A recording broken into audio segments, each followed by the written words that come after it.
तो हम लोगों ने अल्सक और विसूचिका पढ़ लिया था। अब हम लोग बात करेंगे दंड अल्सक के बारे में।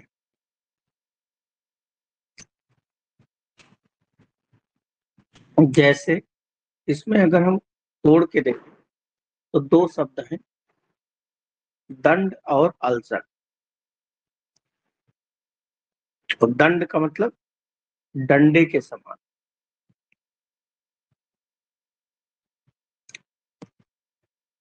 डंडे के समान सीधा, और स्तंभ स्तंभ स्तंभित मतलब जकड़ा हुआ। तो अगर आप सिर्फ इसके दंडल्सक के नाम को ध्यान रखेंगे तो ज्यादा दिक्कत नहीं होगा। जब अल्सक रोग में इतना दोष बढ़ जाए कि डंडे के समान वो एकदम जकड़ जाए, सीधा हो रहे, तो उसे दंडाल्सक कहते हैं। इसकी डेफिनेशन क्या हो जाएगी कि अतिशय दूषित एवं दूषित आम से, अतिशय यानी कि बहुत ज्यादा दूषित आम जो बना हुआ था, अपक को अन, इससे क्या होगा, अतिशय दूषित आम से स्रोतस अवरुद्ध हो जाएंगे।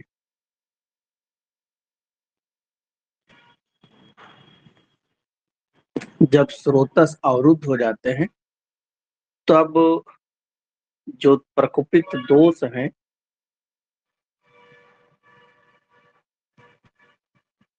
प्रकोपित दोष शरीर में तिरछा जाते हैं।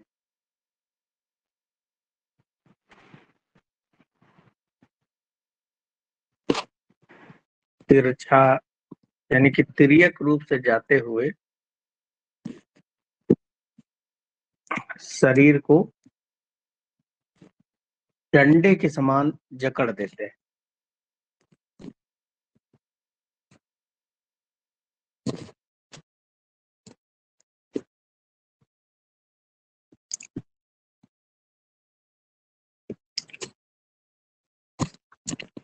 शरीर को डंडे के समान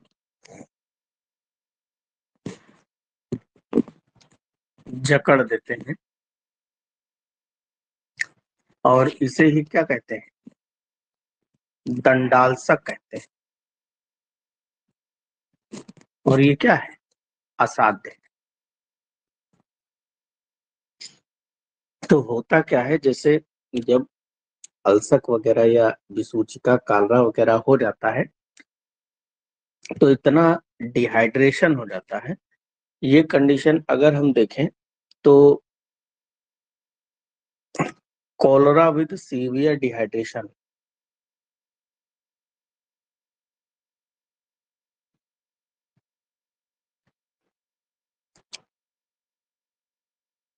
सीवियर डिहाइड्रेशन यानी कि इतना ज्यादा डिहाइड्रेशन हो चुका है कि बहुत ज्यादा उसके शरीर में जो मिनरल्स हैं वो लॉस हो चुके हैं, जिसमें कैल्शियम, सोडियम, पोटेशियम, ये सब बहुत कम हो गए। और बहुत कैल्शियम जब कम हो जाता है, जब बहुत कम हो जाता है तो टिटैनी हो जाता है। टिटैनी मतलब शरीर अकड़ जाता है, शरीर अकड़ जाता है। तो ये ऐसी कंडीशन है जिसमें सीवियर डिहाइड्रेशन हो चुका है, शरीर एकदम डंडे के जैसे, जैसे कैल्शियम लॉस होने की वजह से शरीर टिटैनी अकड़ जाता है, मसल जकड़ जाते हैं, क्योंकि मसल के फंक्शन के लिए कैल्शियम आयन जरूरी होता है, और कैल्शियम ही नहीं रहेगा तो एक दूसरे से जो न्यूरोमस्कुलर जंक्शंस होते हैं वो एकदम चिपक जाते हैं, तो मसल एकदम ऐंठ जाती हैं, और फिर इसमें लास्ट में पेशेंट की मृत्यु हो जाती है।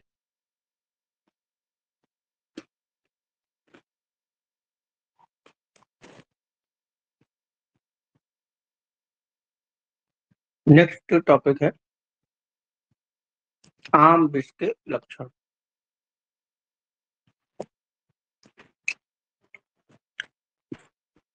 जो हम लोग आम आम बार बार बात कर रहे हैं, तो उसके लक्षण क्या है? आम इसके बहुत ही खतरनाक होता है।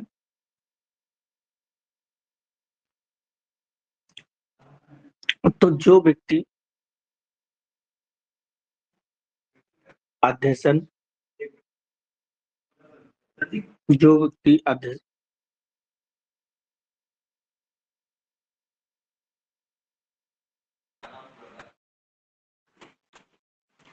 तो जो व्यक्ति अध्यसन, यानी कि अध्यसन का मतलब क्या होता है ये भी जानना जरूरी है। और दूसरा अजीर्ण। अध्यसन का मतलब होता है पहले का खाया हुआ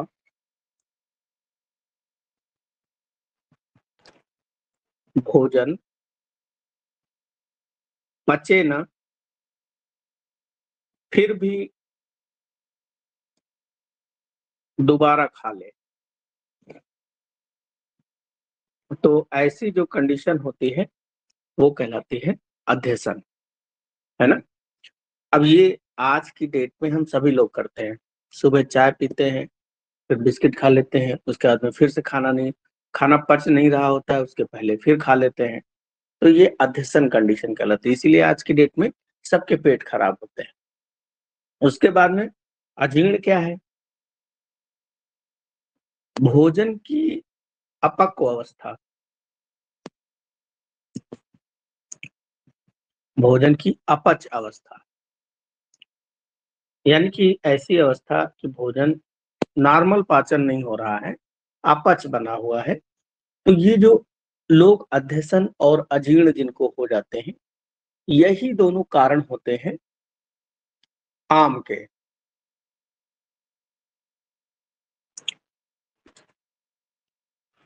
इन दोनों के कारण से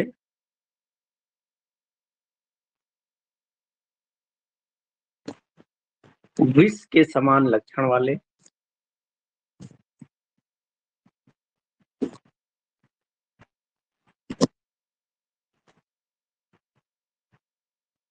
विष पॉइजन के समान लक्षण वाले तीव्र पीड़ा कारक,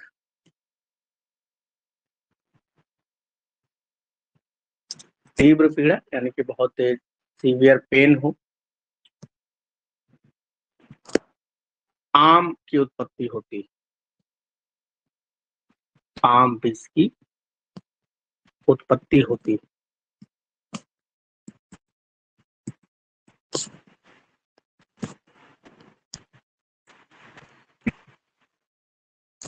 और ये असाध्य होता है, इसकी चिकित्सा नहीं करने के लिए कहा गया है, असाध्य होता है। इसके लिए वाग्भट जी ने कहा है कि ये महाघोर,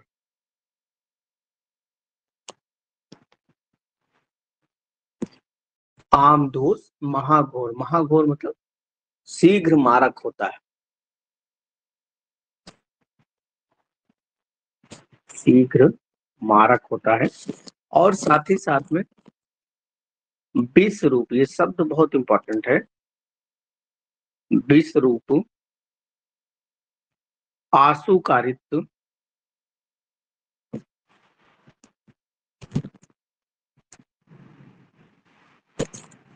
आशुकारित्व बहुत तेजी के साथ में, जैसे विष बहुत तेजी के साथ में मारता है, वैसे ही बहुत तेजी के साथ में आशुकारित्व विरुद्ध उपक्रमत्वात्,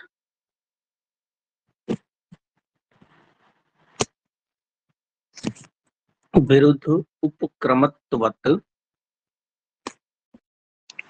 तो बहुत तेजी के साथ मारने वाला, और विरुद्ध उपक्रम यानी कि इसकी जो चिकित्सा होती है वो विरुद्ध उपक्रम अर्थात विपरीत चिकित्सा,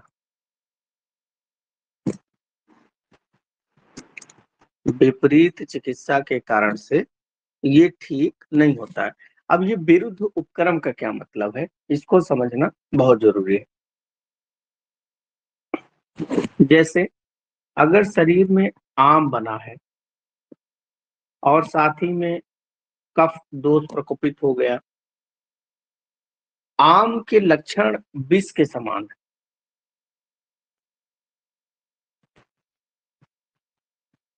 विष के समान तीक्ष्ण लक्षण है, यानी कि इसको हमको क्या करना है, शीत चिकित्सा दें। जबकि शीत चिकित्सा देंगे तो यहाँ पर कफ बढ़ जाएगा, यानी कि एक तरफ तो आप आम की चिकित्सा कर रहे हैं, दूसरी तरफ कफ बढ़ जा रहा है। जब दोष बढ़ेगा तो व्याधि और बढ़ जाएगी, व्याधि बढ़ जाएगी। तो एक दूसरे के विपरीत विरुद्ध, इसी को कहते हैं विरुद्ध उपक्रमत्वात्, यानी कि एक दूसरे के विपरीत चिकित्सा। ये केवल दोषों तक नहीं है, धातुओं में पता लगे शीत चिकित्सा किया आपने, धातु जो दूषित है वो और बढ़ गई, तो विपरीत चिकित्सा होने के कारण से ये मृत्यु कारक होता है। तो ये आम जो है आप लोग बहुत इंपॉर्टेंट है। पूरे आयुर्वेद में देखा जाए तो आम ही जो है वो मुख्य है। जब आप लोग सेकेंड ईयर में रोग निदान पढ़ेंगे तो आम आम के बारे में ही पढ़ाई वहां पर पढ़ाई होती है। अब बात करते हैं हम लोग ऐसी कंडीशन में औषधि नहीं देते हैं, केवल उपवास वगैरह कराया जाता है।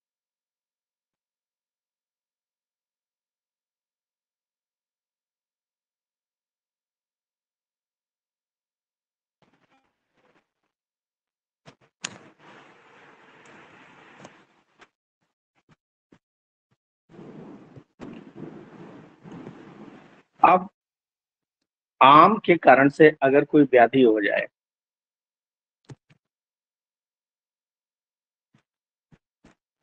आमजन रोगों की शांति में अपतर्पण चिकित्सा करनी चाहिए।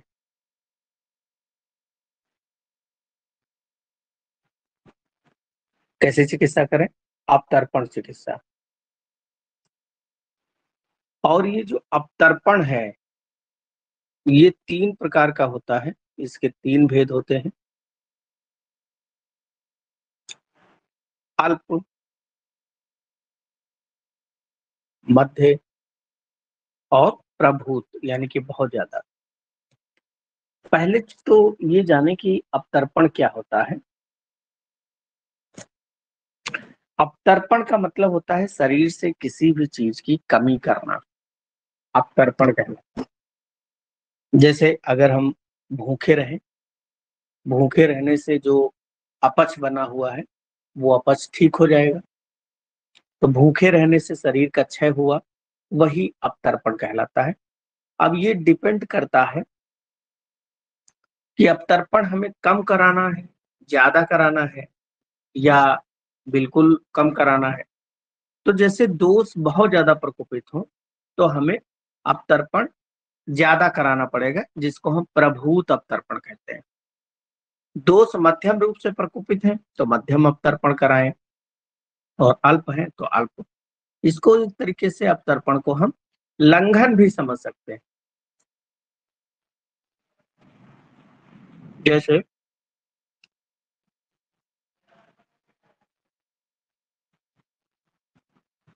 दोष अगर थोड़ा प्रकोपित है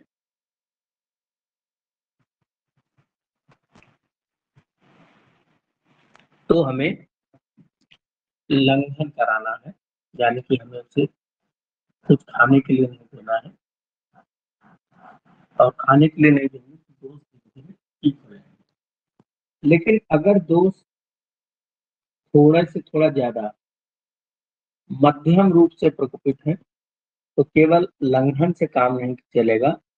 यहाँ लंघन के साथ में पाचन औषधियों का भी प्रयोग करना पड़ेगा ताकि वो दोष जो है पच जाए। अब पाचन के लिए जैसे हम शुंठी का पानी पाचन के लिए क्या है, पंचकोल का काढ़ा दें, पंचकोल कल पढ़ा था, या सोंठ का पानी दे दें, अजवाइन का पानी,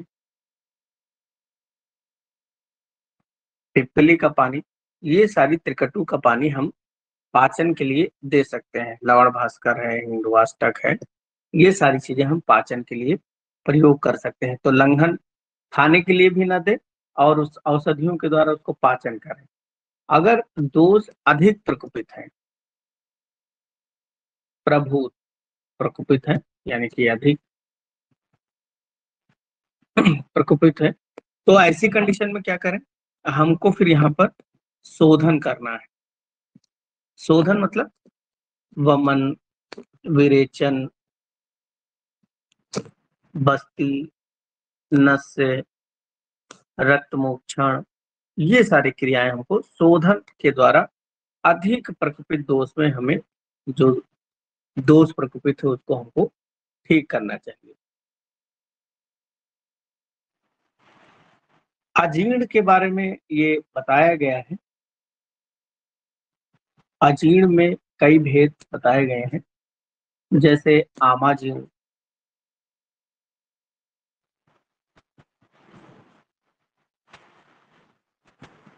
आम अजीर्ण किसे कहेंगे, तो इसमें ये कफ जन्य होता है। अगर कफ बढ़ा है तो आमाजीर्ण होता है। और यहाँ पर सौंफ, अच्छी, गंडयो,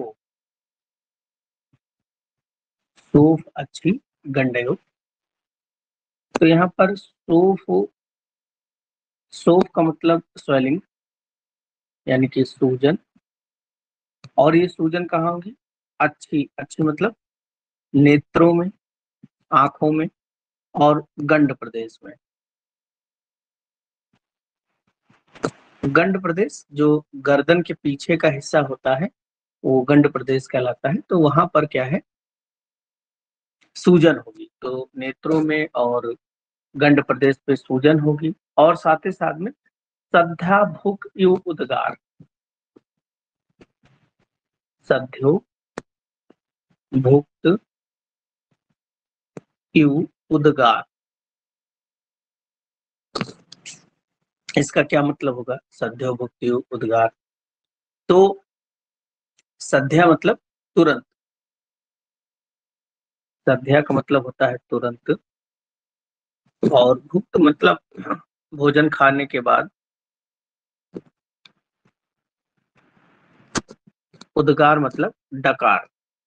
तो ऐसा व्यक्ति जब खाना खाता है तो खाने के तुरंत बाद उसे डकार आती है, खाना पूरा उसके मुंह में ऐसा लगता है। और साथ ही साथ में प्रसेक, उत्क्लेश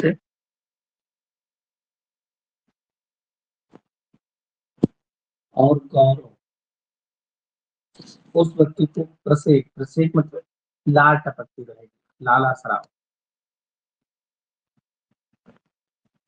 उत्क्लेश का मतलब उसको मिचलाना, जी मिचलाना, नाउजिया लगेगा, जी मतलाएगा। और गौरव मतलब पूरे शरीर में भारीपन लगेगा। तो आमाजीर्ण के लक्षण क्या हुए, एक तो ये कफ जन्य है, इंपॉर्टेंट पॉइंट, इसे जरूर याद रखें। उसके नेत्रों के चारों तरफ और गंड प्रदेश में सूजन होगी, तुरंत भोजन के बाद में डकार जैसा लगेगा, और प्रत्येक लाला स्राव, नाउजिया और शरीर में भारीपन उसको लगेगा। अब आमाजीर्ण की अगर हम चिकित्सा की बात करें कि इसमें हम चिकित्सा क्या करें, तो आमाजीर्ण की चिकित्सा में हमें कुछ नहीं करना है, सिर्फ अगर हम वहां पर लंघन करा दें,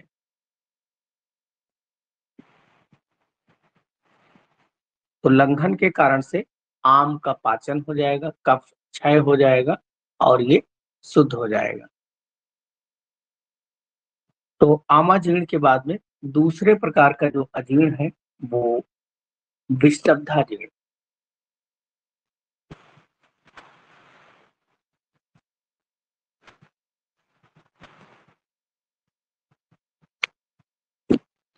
विषटब्ध यानी कि यहाँ पर कब्ज हो जाएगा। और कब्ज कैसे होगा? जब वायु बढ़ेगी, वात प्रकोपित होकर मल को सुखा देगी तो कॉन्स्टिपेशन हो जाएगा, विषटब्ध हो जाएगा। तो इसमें क्या क्या लक्षण मिलेंगे? तो यहाँ पर नाम ही है इसका विषटब्धाजीर्ण। तो यहाँ एक तो वायु के कारण से स्थूल यानी कि पेन होगा पेट में।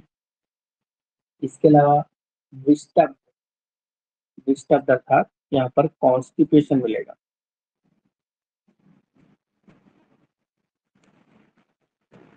अब जब कॉन्स्टिपेशन हो जाएगा तो पेट भी फूल जाएगा, तो आद्यमान डिस्टेंशन ऑफ एब्डोमेन, उसका पेट फूल जाएगा। पेट फूलेगा तो ऐसा लगेगा पूरा शरीर जो है उसका साद यानी कि पूरा शरीर शिथिल लगेगा, शरीर में शिथिलता लगेगी, ढीलापन पूरे शरीर में लगेगा। और उसके बाद में ये सारे लक्षण उसको प्रतीत होंगे। फिर इसकी चिकित्सा कैसे करें? तो सिंपल यहाँ पर वायु के जो गुण होते हैं वो शीतल होते हैं। तो हम अगर यहाँ पर स्वेदन करा दें तो आसानी से स्वेदन के बाद में वात समन होगा और उसको जो है मल आसानी से निकल जाएगा। और जैसे ही मल उसका निकलेगा, उसका पेट साफ हो जाएगा और रोग उसका ठीक हो जाएगा। और तीसरे प्रकार का जो अजीर्ण है विषटब्धाजीर्ण के बाद में विदग्धाजीर्ण।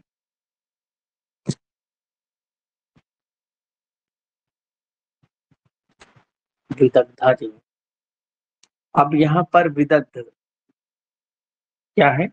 विदग्ध, विदग्ध मतलब यहाँ पर पित्त अगर बढ़ा होगा तभी तो विदग्धा होगी। तो यहाँ पर पित्त प्रकोप होता है और पित्त प्रकोप होने के कारण से जो लक्षण है जैसे कि तृष्णा, प्यास बहुत लगेगा, तृष्णा, दाह, मोह, मोह, मूर्छा जैसे लगेगा, भ्रम, चक्कर आएगा, अम्ल उद्गार, अम्ल उद्गार, खट्टी खट्टी डकारें उसे आएंगी, अम्ल उद्गार, जलन होगी उसके सीने में, दाह होगी। तो ऐसी कंडीशन में हमें क्या करें? चिकित्सा के रूप में उसकी वमन करा दें। चिकित्सा क्या करें? वमन। और वमन कराने से संपूर्ण उसके पेट में जो ये सारी चीजें करने वाली चीजें हैं वो सब बाहर निकल जाएंगी और वो ठीक हो जाएगा। फिर एक और अजीर्ण बचता है जिसका नाम है रस सेसाजीर्ण।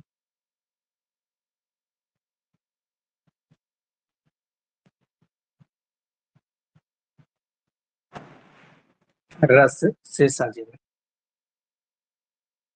रस सेसाजीर्ण को अगर देखा जाए तो ये कोई बहुत बड़ा रोग करने वाला नहीं होता है।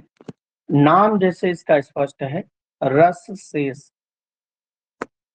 यानी कि जो पाचन हुआ, पाचन के बाद में आहार रस बना, वो आहार रस रस धातु में परिणत होना चाहिए लेकिन वो नहीं हो पा रहा है। तो रस जीर्ण से, रस के शेष होने से, अजीर्ण से उद्गार के शुद्ध हो जाने पर भी रस शेष हुआ, उसके बाद में अजीर्ण से उद्गार आया यानी डकार आया, लेकिन ये शुद्ध हो गया। अजीर्ण से उद्गार के शुद्ध हो जाने पर, हो जाने पर भी अरुचि का होना, अन्न में अश्रद्धा यानी कि भूख न लगना, भूख न लगना, और साथ ही साथ में क्या है, हृदय में पीड़ा होना, हृदय में उसके हल्का सा पीड़ा हो रहा है। तो उसे हम कहते हैं रस सेसा जीर्ण।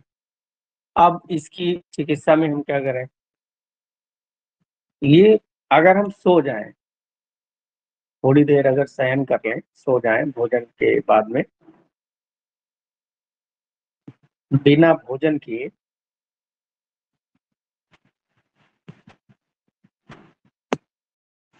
शयन सो जाएंगे तो ये पाचन हो जाएगा। और फिर भूख लगने पर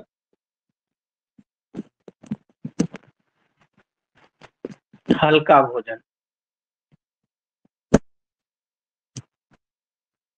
फिर भूख लगे तो उसका फिर हल्का भोजन करना चाहिए। तो ये क्या हो गया, ये हो गए सर 4 प्रकार के अजीर्ण, आमाजीर्ण, विषटब्धाजीर्ण, विदग्धाजीर्ण और रससेसाजीर्ण और उनकी चिकित्सा। फिर आता है विलंबिका।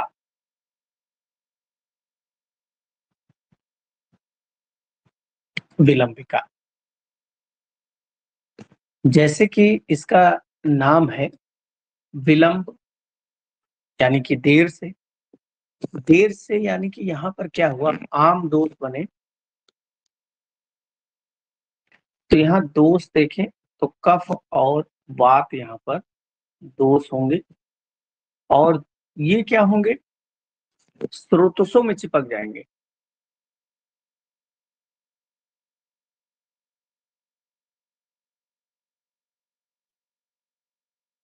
इसमें आम दोष जो होगा, कफ और वात दोष के कारण से आम दोष स्रोतस में लीन हो जाएगा, यानी कि स्रोतस में चिपक जाएगा।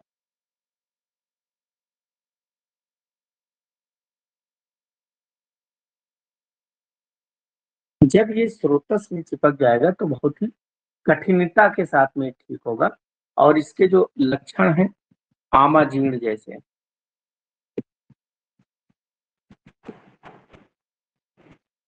तो जब आम दोष स्रोतस में लीन हो जाए, कफ और वात प्रकोपित हो जाए, तो आमाजीर्ण जैसे लक्षण होते हैं, और चिकित्सा भी आमाजीर्ण के समान।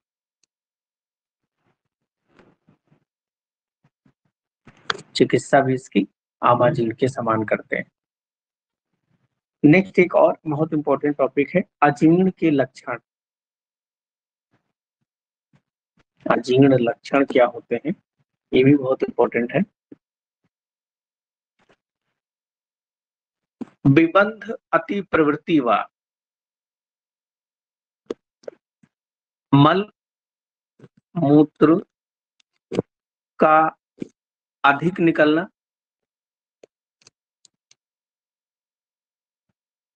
या रुक जाना, दोनों हो सकते हैं। दोनों कंडीशन को अजीर्ण मानेंगे। इसके अलावा ग्लानि होना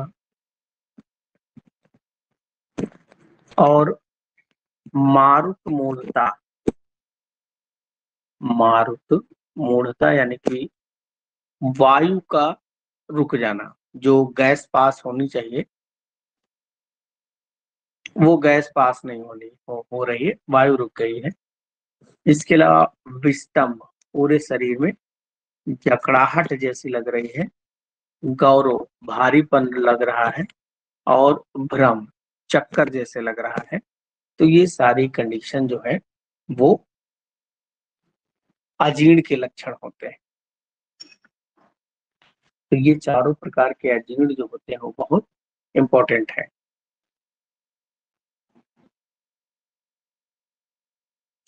नेक्स्ट कुछ डेफिनेशन है, वो डेफिनेशन भी बहुत इंपॉर्टेंट है।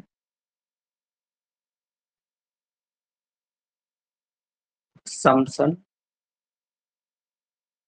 अध्यसन और विस्मासन।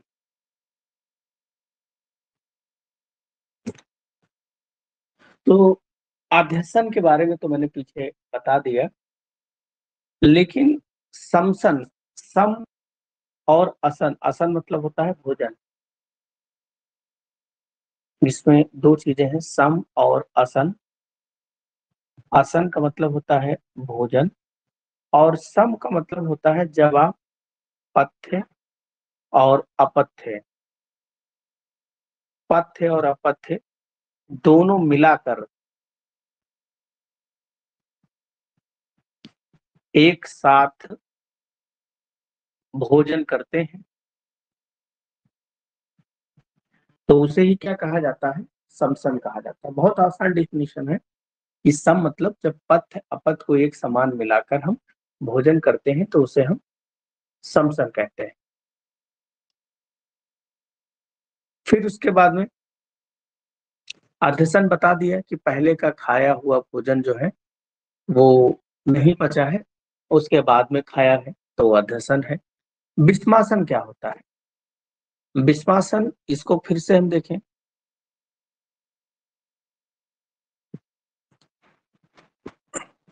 विषम प्लस असन, विषम प्लस असन। अब ये विषम का मतलब आप सभी जानते हैं, विषम का मतलब असमान रूप से विषम होता है। लेकिन विषम असन का मतलब फिर से क्या होगा, भोजन होगा। और विषम यहाँ दो चीजें होंगी, दो चीजें विषम होंगी। एक तो उसका काल, समय, और दूसरा उसकी मात्रा। एक काल और एक मात्रा यहाँ पर विषम होगी। तो जब कोई व्यक्ति काल मतलब बिना समय के कभी सुबह कभी शाम कभी दोपहर, कभी सुबह खाया कभी शाम खाया कभी दोपहर, कोई समय फिक्स नहीं है। दूसरा मात्रा, कभी मात्रा जो है कम खाई और कभी ज्यादा मात्रा खाई। तो ये दोनों कंडीशन, कम खाना ज्यादा खाना या बिना समय के खाना, ये दोनों कंडीशन कहलाती है विषम आसन। तो विषम का मतलब याद रखें, काल और मात्रा से यहाँ पर लिया गया है। अध्यसन तो बता ही दिया गया है पहले का। अब इसको भी पहले ध्यान दें, दो शब्द हैं यहाँ पर भी, रटे नहीं। एक है आध्य और असन, आध्य है और असन। आध्य मतलब पूर्व का, और असन मतलब भोजन। तो पहले खाया भोजन ना पचे,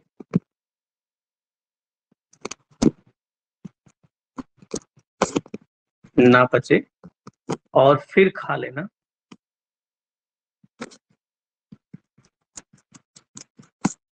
क्या कहलाता है, अध्यसन कहलाता है।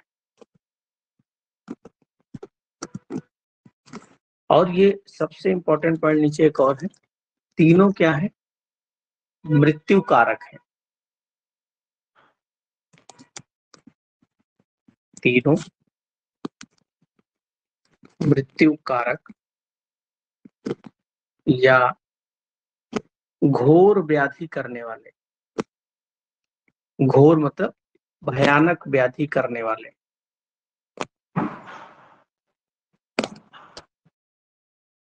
तो ये समसन, अध्यसन और विस्मासन तीनों घोर व्याधि करने वाले होते हैं।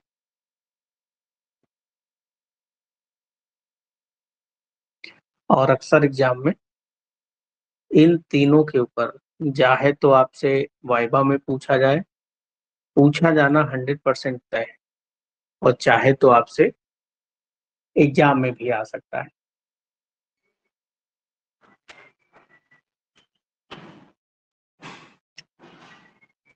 चलो बस आज इतना ही पढ़ा जाता है, क्योंकि चैप्टर खत्म हो नहीं पाएगा, बाकी कल पढ़ते हैं।